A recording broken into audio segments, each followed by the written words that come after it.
Hello, and welcome to EPR with your favorite environmental nerds, Nic and Laura. On today's episode, Laura and I discuss dealing with rejection.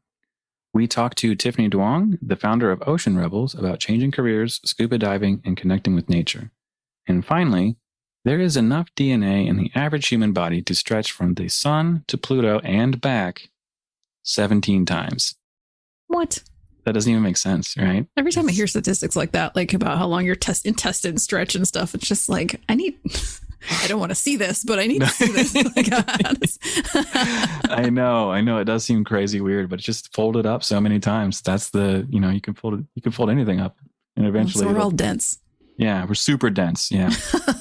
But we're also dealing with something super tiny too, which is just so hard to concept. It's a hard concept to realize, but you got trillions of cells in your body. It's, what is it, like 30 trillion, something like that? It's a mini trillions of cells, and each one of them has DNA. It's just pretty crazy how much we have. But anyways, that's not important. Let's go ahead and hit that music.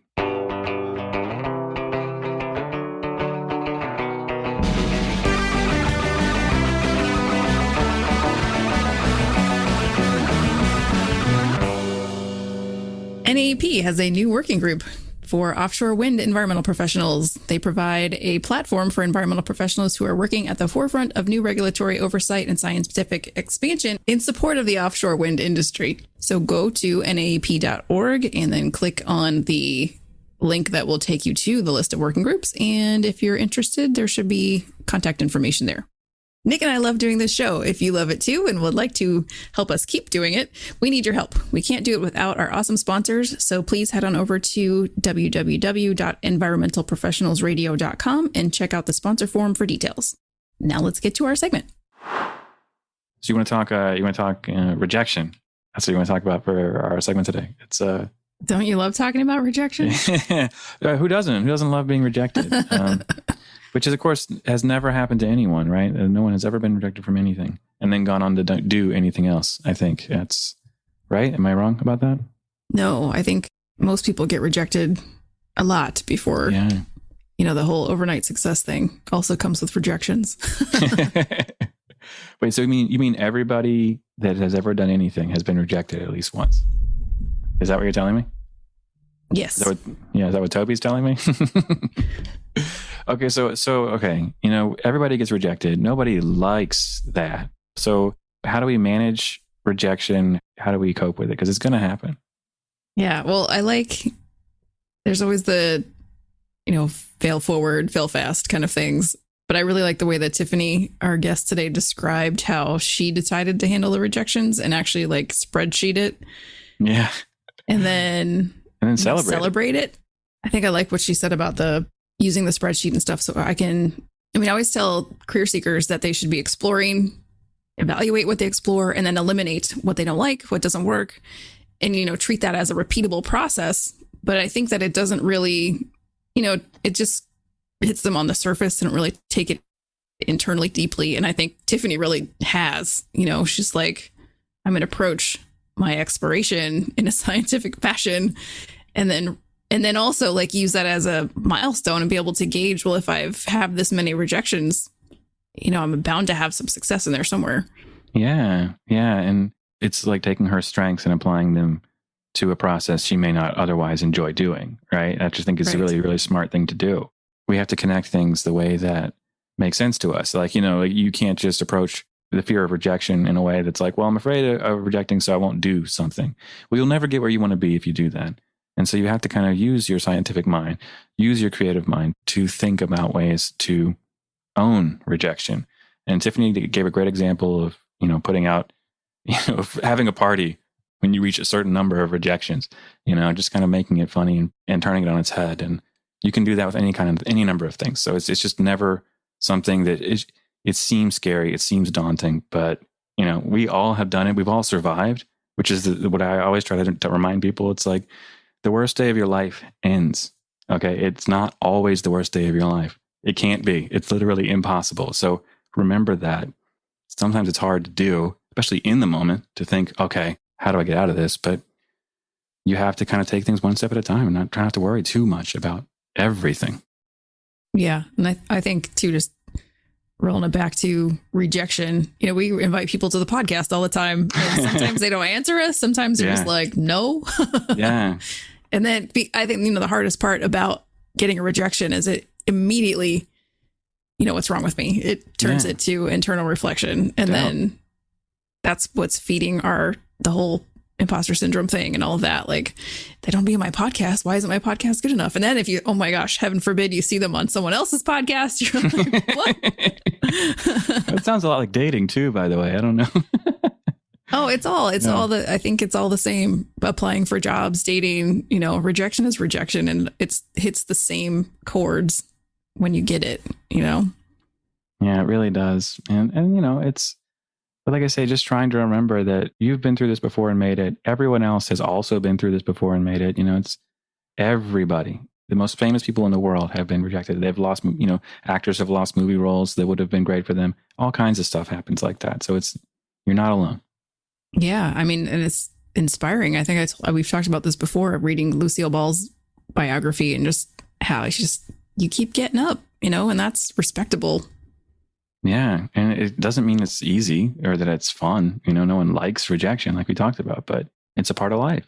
Life doesn't often, care too much about what's going on with you. You've got to be the person that cares. No one else can care as much as you. That was good.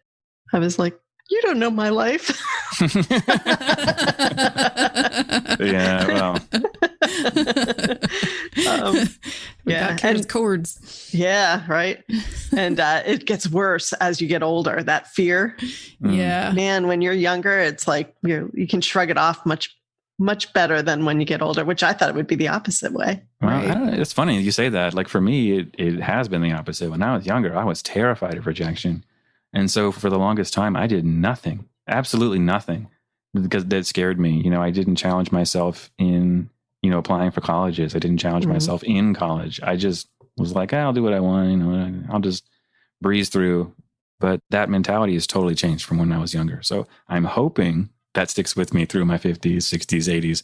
But, I guess I'm very hyper aware. Yeah, right. How deep is this impact? Yeah. This works very badly. On a scale of 1 to 10. Yeah. But that was a shift for me. I had to genuinely realize that I've been through rejection and survived it. And that was really hard. Really hard for me to kind of accept. I was like, no, nothing bad's ever happened to me.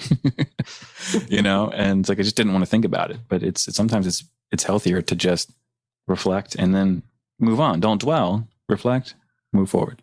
Yeah. I mean, you'll never make a podcast, never write a book, never go after your dream job, never go after your dream girl or guy, never, there's just so many things that you won't do. Never hike up a glacier. Yeah, exactly. Yeah. And if you're not doing something where you are getting rejections, you might not be pushing yourself outside your boundaries enough, That is a great point. Trying very hard. Right. Because if you avoid everything that's difficult, you'll never be challenged and you'll never grow. You'll stay where you are. That's called settling. I don't like that word. No, I don't like it either. Yeah, but of course we don't, right? That's why we're doing a podcast. But anyway. Yeah, let's get some more words of wisdom from our guest, Tiffany. Perfect. Welcome back to EPR. Today we have Tiffany Duong with us. She is the founder and storyteller for Ocean Rebels, which aside from being the coolest name ever, also celebrates those pioneers who imagine a better future for our planet. Super cool. Welcome, Tiffany. Hi, it's so nice to be here. Thanks for having me. Yeah. Thank you for joining. Yeah. So let's just start right there. What is Ocean Rebels? It's how I'm couching the environmental legacy I want to leave. So it evolves with me. It started as an advocacy effort, and then we brought in multimedia storytelling with films. During COVID, it focused a lot more on written articles, written storytelling. And then I think next year we really want to branch out into using social media, doing like TikToks on expedition, explaining the connection between ocean and climate in a really accessible way, things like that. That's so cool. And how and why did you get into environmental storytelling in the first place? I grew up in the Bay Area in California. So I think the tree huggerness has always been in my blood. I tell people like when we were young and people ask like, oh, what do you want to be? I used to draw a picture of myself standing in front of a bulldozer in the Amazon, like stopping. I'd be like, that's going to be me. Right. And like, I didn't think that was weird. You know, it wasn't like, oh yeah, you like a doctor or lawyer. It was like, yeah, no, I want to be the bulldozer girl. So, so that kind of, I guess, rebellious nature has always been in me, and that push to conserve nature. And then when I actually got to go to these places and like experience the magic of this planet, I knew that I could only help other people feel that same feeling, feel that same magic by sharing it. And I really think that storytelling is how we've always connected, you know, as a human race of beings. So I wanted to put my efforts towards that to help people really connect to our planet and to each other, and hopefully just make it all better. Yeah, which is really incredible. And I love your whole story. It's really, really cool. But we have to talk about the Galapagos. It really is one of the most unique and beautiful places I've ever seen. It's gorgeous. It's very unique. It's unique different times of year. So as a naturalist, it's a place you have to go. And what made you want to go this, and how did that change your life? I think when you become a scuba diver, it's one of those legendary places that is just on everyone's bucket list, you know, the same as Great Barrier Reef, things like that. And for me, the Galapagos felt a little bit more accessible. Also, my dive instructor was like, hey, I'm planning a trip to the Galapagos. Do you want to tag along? So that made it very easy. Yeah, I'll check that off the bucket list. No problem. So I got to go when I was still a lawyer, which was lovely because it actually was the event that catalyzed my shift towards everything else I've done that has made my life so rewarding and so fun-filled and so happy since then. Yeah. Basically, I was working super late at night and, you know, pretty miserable, feeling like, what am I doing here? It's 3 a.m. I'm in this concrete tower by myself. Like, what is the purpose of all this? And I got this email from my dive instructor saying like, hey, like, come to the Galapagos, with a beautiful picture, of course. And I was like, you know what? I'm going. So I just wrote back to her. I was like, okay, I'm in. Like, how much? Let's do it. And, you know, by 2 days after that, I had paid my deposit. I was signed up. And then a couple months after that, we were on the boat in the Galapagos. Yeah, that's so crazy. And you mentioned that, so you were a lawyer beforehand, and you just did, you say you felt miserable. Did you really, like when you started doing that, going down the path, I'm going to be a lawyer, it just seems so different than, you know, Bulldozer Girl. So what happened there? How was that shift? Sure. I mean, I think Bulldozer Girl grew up and nobody, quote unquote, grew up. Right. And nobody, there is no model for becoming Bulldozer Girl. Like, it's not like I was like, oh yeah, Auntie Teresa is Bulldozer Girl. I'm going to be like her. There's no blueprint for that in my family, for sure. In where I grew up, my friends, my culture, and then also just like in broader society, it's really hard to access those kinds of people, you know, like a Nat Geo explorer, you know, let's say, how do you even contact someone like that? How do you get to interface with someone like that as a kid? So I think I just chalked bulldoze stopping to just being a childhood dream. So I went to college at UCLA. I did international development, and I knew I wanted to do something environmental, but I had no idea how to make it real, how to I always say, give it legs. And I thought, let's try law school. You know, there you'll learn a lot of skills and you'll walk away with a useful degree. You know, this is what everyone says. And so I did, you know, and a large part of that too was not knowing what else to do. I think a lot of people, especially if they want to do environmental work, when you're leaving undergraduate, you don't know what to do. And so grad school feels very alluring and almost safe because it's like, okay, I can go on another set path. Yes. So I did that. I became a lawyer, and I became a renewable energy lawyer, which you would think would have made me happy, but the legal lifestyle just wasn't for me. It was a grind, and I can work hard, but I couldn't feel the tangible effects of my work. You know, I was helping build these massive solar arrays and wind turbine farms, like the biggest in the world. And in my 6 years of practice, I got to leave my office one day to go see them. Oh my gosh. It was super cool. I got to climb a wind turbine. Yeah. One day in 6 years. And it wasn't enough to keep me going. I needed to be in the water, feel the rainforest, stuff like that. That's awesome. Yeah, I think attorney is probably the closest you would get from that doctor, lawyer. What do you want to be when you grow up paradigm? You could be, like the attorneys are going to be the ones who stop things, maybe not actually standing in front of the forest itself. Yeah, you're in the glass tower trying to. Yeah, you get the papers that allow bulldozer girl to go stand in the rain. Right. So, all right, attorney from California. When you went to the Galapagos, what happened after that? So when the light bulb went off that I need to make a change here. First of all, how'd you get the courage to do it, and then what did you do? So it really was one of those moments in my life that it's almost like in a movie where everything swirls and then it comes together and it's like crystal clear to the protagonist. Yeah. I was standing. So this was my first live aboard trip, which for non-divers, it's where you live on a ship and you dive every day. It's intensive diving and you get to go to really remote places because you're not landlocked. So it was my first live aboard trip, my first time like on a non-commercial cruise ship, like just there to dive. And I remember the first night I was so captivated by the stars. I was like, I'm going to sleep on the deck. And I took my comforter. I slept on a lawn chair and at 3 a.m., I went to the bow of the boat, the front, and the ship was just cruising softly and there was bioluminescence in the water and there were dolphins jumping into it. So every time they would splash, it would sparkle. If you've seen Life of Pi, it looks like that. Oh, yeah. Wow. And then there were stars up above, more stars than you can ever imagine. And then there was actually even a volcano in the distance. And I was like, what, where am I? Is this Avatar? This is a different place. And then I just started crying. I deep in my soul, I was just oh my God, I'm so happy here. And I haven't felt this in a decade, right? All of law school, all of my practice. Yeah. And it all hit me in one moment. And I was just oh no, this is not okay. How could I have been this unhappy and not realized it? Yeah. And I think it's because what we talked about, as a lawyer, you think that, you're doing important work and you are. I was I am helping the cause. So I think it's hard to understand what you need as a human being also, aside from your impact.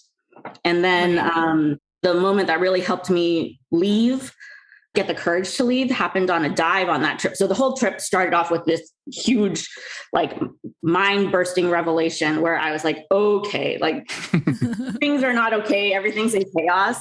But I was we're here to dive. So we just dove. And there's something called a drift dive where you have to jump and just go with the current, right? You're not holding on to anything. You're not anchored. And I had never done one before. I went to the Galapagos as a pretty new diver, which I would not necessarily recommend for other people, but it worked out okay. So this drift dive, I was terrified because I had always been anchored to something, been I need the seafloor, I need a rock. And so I was holding onto a rock and I was watching the rest of my group drift. And I thought to myself in my head, I was oh my God, if I don't let go, I'm going to die at the bottom of the ocean. I'm going to die alone and no one will find me. And this is horrible. But I could not let go. And I was just I was so scared of what was in front of me, of the unknown, of just letting go of control. And then I finally just I audibly screamed in my regulator. And then I was just ah! And I let go and I went with the current. And it was so magical. It was the best dive. We were looking for whale sharks. And I was how is this even my life right now? But the act of physically having to let go and let go of control really stuck with me, I think, because of what had happened a couple of days before. And so I applied that to my life. I was okay, I'm going to let go of control. I'm going to go into the unknown, into the blue. And I did that with my job. I came back and I decided to quit without a job lined up. I was just I'm going to chase joy. I'm going to chase magic. That's such a good tagline. I love that. Chase joy. That's so great. Yeah, that's amazing. You had one of my favorite movies is Joe versus the Volcano, and you literally had your Joe versus the Volcano moment. That's so cool. Pretty amazing. And so since then, now you had to put this into action. What are your secrets to success? I mean, you're, as you said yourself, you're doing the kind of work that people think only National Geographic photographers get to do. how did you even begin that? This is work that people mostly just dream about. And so now when you decided you needed to make the change, did you resign first? Did you start writing first? Like, how did you actually start taking those steps? Sure. I mean, I forget who said it. Someone really smart says, like, you connect the dots in hindsight, right? And that's totally true. I think it was Steve Jobs. Yeah. Yeah. So someone really smart. After other people probably, but I definitely think you're right. And like, I never would have foreseen that I would have become a writer or like that I would actually be on expedition when I quit. The day I quit, I was just like, I can no longer be unhappy. And I will choose the unknown over like the devil I know, because it's not enough. So you won't always know. And what really helped me was there was a podcast about dating, actually, that forever changed my relationship with trying new things, with experimenting, because it basically said, when we go out on dates, we're like, oh, could I like marry that person? And that's crazy. Like, it's just a date, right? But we do the same thing with jobs. Yep, when we interview, we're like, could I be in this for like 5 years, 10 years? Could this be my career? And you don't even know what it is, especially early in your career. You have no idea if you'll like it. Yeah. And so like what this podcast recommended was to make a spreadsheet of 50 data points, right? And you treat everything that you try as a data point so that you can learn about yourself through the process. And so they're like, okay, you don't think of a bad date as a failure. You think of it as a data point. And it's so important to learn what doesn't work for you, almost more than what does. Yeah. So I took that same approach with my career, with like things I wanted to try. So I moved to the Amazon to try field work because I was really craving, being bulldozer girl. So I was like, okay, let's try field work. Let's see if we want to go to the Amazon. And I learned pretty quickly that like my limit of land field work is probably like 3 weeks. Like after that, I'm like, okay, I'm super dirty. And like, I want to shower and there's dangerous bugs everywhere. And that was so useful. Like I didn't find my time there to be a failure because I was like, oh, that was such a useful data point. Like now I don't have to go back to school for biology and do all my science prereqs. Like I saved myself so much time and I got to spend a month and a half in the Amazon. Like who gets to do that? So I use that approach to try, like ocean advocacy and scientific diving, coral restoration, and eventually writing. And with each data point, I checked in with myself and I was like, ooh, what parts of this did I like? What do I want to go further in? What parts didn't I like? What can I adapt? And that eventually led me here. Yeah, which is, very, very well said. I love how, you say it's in hindsight, it's connecting dots. It's super interesting. And I guess also for context, I love your Amazon story. One of the reasons you didn't want to stick around, maybe there was a bathroom incident of some kind. Oh, yeah. So for anyone who hasn't had the joy of going to the Amazon, it's magical. I highly recommend it. There's so many awesome eco tours that'll take you there. I had done one of those, like a 3-day one for my bar trip. And it's kind of like Disneyland for the Amazon. They're like, oh, look, there's a boa. Oh my gosh, you caught a piranha. It's very catered, but I loved it. And so when I took this time off after quitting law, I was like, I'm going to take at least a year to explore because there's no way I'm ready to try anything, to commit to anything. And I need to heal and learn about myself. So I decided to go to this Amazon research camp and be like, okay, let's take away the Disney. Let's see what the Amazon's really like. And we went to, it was the closest research basin to where uncontacted tribes were. So very, very remote, right? We had to take like a ferry and a 3-hour Jeep ride. And then we had to walk through mud and all these things to get there. And they have to truck in all their supplies. So it's away from everything. So deep in the jungle. And in the jungle, there are really, really, truly poisonous animals and creatures and stuff. And one of the ones they warned us about was the Brazilian wandering spider. And it doesn't build traditional webs. It wanders around, and lives in piles of decaying wood or like old buildings and such. And when it attacks or it feels threatened, it'll put up its 2 front legs in like warning, and there's like bright yellow on it. And so it's like, hey, don't mess with me, but it's super venomous. It can mess you up. And so my whole time I was like, petrified. I was like, I like hid my boots inside nets and stuff. I was so scared of finding these because they were all over camp. Like people would be like, oh yeah, we found like a nest today. It was in the bathroom or, wherever. Yeah. So I was on high alert, and our bathrooms were basically like ceilingless outhouses. It was just walls with a toilet because it's super bare bones. And there were 2 toilets next to each other. And there was one night, myself and my boyfriend who was in the Amazon with me, we went to use the restrooms together. And, I did what I had to do. And then I like went to flush, and I see this gigantic, in my emotional memory, it's like as big as like my hand. Right, and it's like sitting on the toilet, like standing on some toilet paper with its like arms up being like, I'm going to mess you up. I just came out from the toilet seat you were on. And I screamed, and I was just like, oh my God, like that hit me. What a way to go. And and then like my boyfriend's next to me. He's like, are you okay? Because he can hear weird noises and scuffles. Right. And then he came over to try to, see if I was okay. And I was just like, like there's And then I took a plunger to keep it from jump, because it can jump too. Like it's not just water, it jumps. So I took a plunger to block it from trying to jump on us. And then he tried to flush the toilet just to handle the situation. And we watched, and like it didn't go down with the water. It wasn't on the plunger. So we have no idea where it went. But like I was just like, really, let's just like leave the bathroom. Let's leave the situation. And never again. I will never go to the bathroom ever again. You're like, I'm going back to my glass castle and sleep. Yeah. I think that's actually probably when I was like, oh, maybe field work in the Amazon is not. Right. It's pretty close to that. Totally justified. Oh, yeah. And then you also had some issues with quicksand when you were there. Is this a real thing? Yeah. So in case you didn't know, quicksand is real. The camp that I was with, we had the wonderful opportunity to join a bunch of different scientists doing different work. So, one day we'd be on the bird team, one day we'd be with the mammal team, one day with herps. So I was following the primatologist on like an 18-mile hike to an even further, more remote camp. So we have to go through like real jungle where you have to take a machete and cut your way through, like very Indiana Jonesy. It was awesome.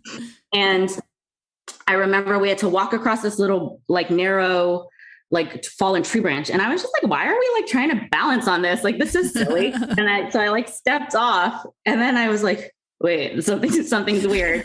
And like, it turns out like the branch was there, and, this biologist knew and had walked across it a million times, but there was quicksand. And I didn't know until that moment, like quicksand was not just something in cartoons that, you see animals scrambling and like sinking, but like that happened. And I was like, oh no, like, what do we do now? And then luckily, like everyone I was with was like, oh, she did it. Okay. So like, let's pull her out. Like, let's rescue her and her boots. So I got out just fine, but it was pretty strong. I was amazed that like just a little, like, and like 2 inches on my boots, like could really hold me. And I was like, if I had been alone, it would not have been cool. Like it was like the cartoons. So yeah, quicksand's real. It's in the Amazon. It's around. Mm-hmm. That's pretty awesome. I mean, just what a crazy experience. So I think it's fair to say that you are an advocate for the environment and beyond. And so now that you've been writing stories and have seen so much, what do you think are the most important issues to you? Yeah.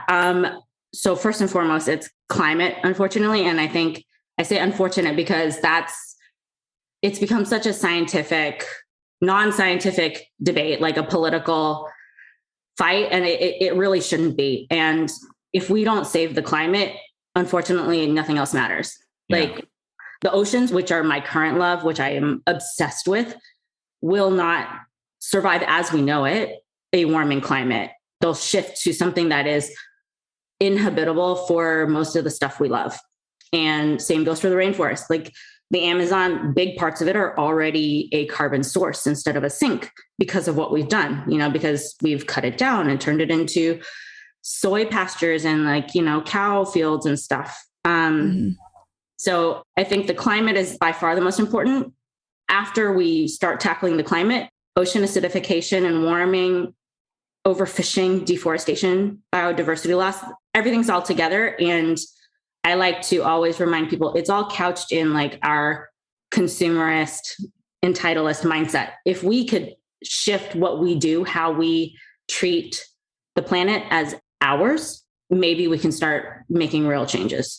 Yeah. And it's a great thing. It's really, really challenging. So my next question is, how can we do that? Because it is hard to get people to think that way. Absolutely. I think for me, what helps is remembering like, I'm not that special, and not in a mean way, but it's like, I'm another human who's here in this history of humans. And like, why do I need, marble countertops or like a brand new car or whatever, whatever it may be. Like, I don't actually need that. And if you can remove yourself from society as we have it for even a little bit, like take a break, you'll really, at least in North America, right? I think you'll see people live with a lot less and they're happy. They're not surviving, they're thriving. And I think we've just got ourselves caught up in this like golden hamster wheel where we think we need more and more. And if you can like be like, okay, maybe I could just rewear a dress to the next wedding. I don't need to get another one. Like we just don't need that much stuff. We really don't. That's 100%. And it's like you say, it's easier said than done sometimes. I mean, even small stuff. I think that's, for me, it doesn't have to start with these huge changes. You can just say, maybe I won't buy something that's wrapped in 2 sheets of plastic. Yeah. I'll buy something fresh instead, or, just something different. Or like, you don't need the latest iPhone every time it drops. Like, It's really not that different. It's really not. Yeah. They're advertising it like it's different. It's like, it takes the same amount of pictures. That's, it's like with TVs, like our eyes can only see so well. So like there's a point where like you can't make a TV better for our eyes. It's like just, a 16K TV is not going to do anything. No, it won't. You're like, it's better, but we can't tell. That's the funniest thing in the world. Yeah. So you're totally right. I will also say for like in general and environmental, I really love to tell people you can make a difference with your vote, your voice. You can make a difference with your money. You can divest. Check where your money is. Like a lot of the big banks are funding fossil fuel companies. It's a great way to shift, is to stop putting your money there and having that lent out to fund what you don't believe in. And then you can talk to people, right? Like connecting with people through, it's a story, right? All of this is storytelling. If you can connect with people, maybe you can have something you say will stick with them. You never know. Yeah, 100%. And that's really cool. And I love, so this passion you have, like, it bleeds out to everything. And I think, like I say, you get these stories, and you have a lot from scuba diving. It's another one of those things that's really important to you. So I do want to ask, so what do you love about it, and where has that taken you? Yeah, for me, diving especially, but anytime I'm really immersed in nature, I feel so small and so insignificant, and it's a great feeling. Like, I don't mean like you don't matter, but you don't matter. It's like there's this incredible ecosystem that has in place that has existed long before we all were here and will exist after us. And we just get to experience its magic for that split second we're there. And that feeling, that awe of that grandeur is just, it humbles me. And I love it. And then with diving, especially, I love that there are no rules. Like even gravity doesn't behave the same, right? So yeah, so freeing. Like every time I'm diving, like I'll put my arms out and I'll swim through the water, and I'll like imagine a manta ray might feel like that. Or I'll go upside down and just be like, I can go anywhere in this environment. Like, how cool is that? Like, I get to be free. And that physical freedom gives me a lot of emotional freedom, to explore and to feel different things, to feel connected to where I am and who I am. Yeah, it's amazing. That's such a great answer too. And it's really important because it's almost like that physical change totally impacts your mental state as well. That's really great. I mean, yeah, a dive made me quit my job, quit my life. Yeah, it totally works. That's fantastic. I'm jealous of all the dives that you've done, but my own fault. I'm the one who moved away from Florida. I want to ask you about one other thing that related to scuba diving that I want you to verify for me is real, because like Quickstand, I've heard of these underwater hotels. Yes. It's been a little dream of mine to visit one, and I think that you've been there. So I want to know that this is real. Oh, 100%. It's in Key Largo. I used to work for the hotel. I used to bring pizzas down to guests. Stop. Yes, you can have a pizza underwater. There's Wi-Fi. You can make calls. You can be like, hey, mom, I'm underwater. It's really cool. You only can get there by scuba diving. So you've got to be certified. And it's at 21 feet. So you can stay there overnight, get an aquanaut certification, and it's not going to mess with you. Like physically, it's so fun. I would highly recommend it. Yeah, that sounds really amazing. That's so awesome. I totally need to do that. Yeah, come visit. Yeah, there we go. There you go. You heard it. Yep. It's recorded. So yep. Well, your work sounds really amazing. And I know a lot of it is a lot of fun, but work is still work and can be stressful. So what do you do to keep in touch with your inner Zen outside of scuba diving? So I really like yoga in general, but my latest obsession is aerial yoga.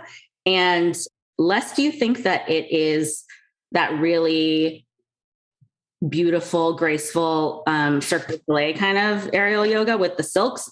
It's not. I've tried that. I got left with bruises. It's so hard. Like, props to anyone who can do it. I cannot. The kind that I do is imagine like a hammock that they've made into a swing with handles, and you sit your butt in the swing and you use it to hold your weight so that you can stretch better and stretch different. And then you can stand on the swing, use it to hold you upside down. But it's amazing. I think I just like situations where I mess with gravity. Yeah. I'm not realizing, because my favorite times there are when you hang, you go upside down and you just like let everything decompress, let your spine open, let yourself breathe differently. And our studio, if you will, in the Keys is on a private beach. So you're hanging upside down, feeling great. And like, there's an ocean breeze, like there's been dolphins swimming past us in the palm tree swing. So it's pretty magical, but it's my little secret in the Florida Keys that I try to go to every week that I'm here to enjoy. It's awesome. So jealous. That's yeah. So you said we could come by and do that, right? That's what I heard. 100%. Is that what you? All right. I love it. But another totally unfair question I want to ask you before we let you go. But what is your favorite thing about the environment?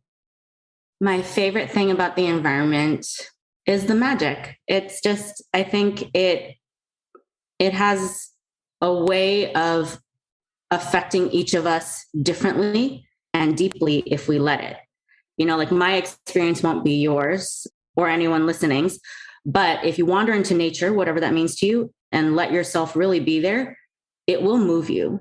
It's moved humans since we were on this planet, and it will continue to move us if we don't lose our connection to it and to each other. So true. Yeah, I couldn't say it better. Before we let you go, because we are close to our time, is there anything you want to talk about real quick about the achievements you've already made that are going to be happening in 2022? Sure.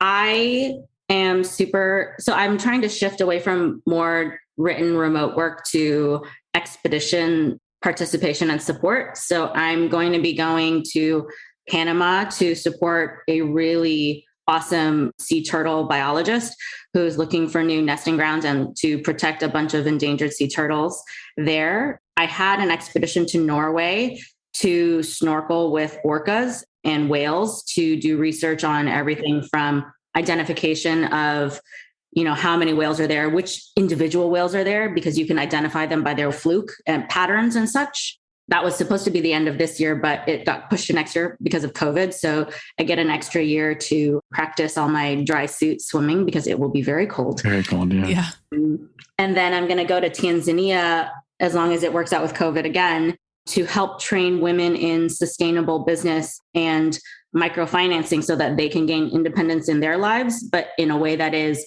environmentally sound. So teaching them to, farm natural crops, raise chickens, sell them in the marketplace, things like that. That's awesome. It really is so super cool. So again, thank you so much for your time. I'm going to give you one last question before we let you go. So where can people get in touch with you? Awesome. Yeah. So on Instagram, Twitter, TikTok, once I learn how to TikTok, you can find me at the handle Tiff Makes Waves. That's so cool. Yeah. So thank you so much, Tiffany, for being here. It was so great to catch up with you and just have so many really cool things going on. So really, really thankful you could make the time. Thank you. And that's our show. Thank you, Tiffany, so much for being here today. It was so much fun to talk through all of those unique experiences. And I love her journey. It's such a really unique and wonderful one. So I hope you guys enjoyed it too. As always, please be sure to check us out each and every Friday. Don't forget to subscribe, rate, and review. See you, everybody. Bye.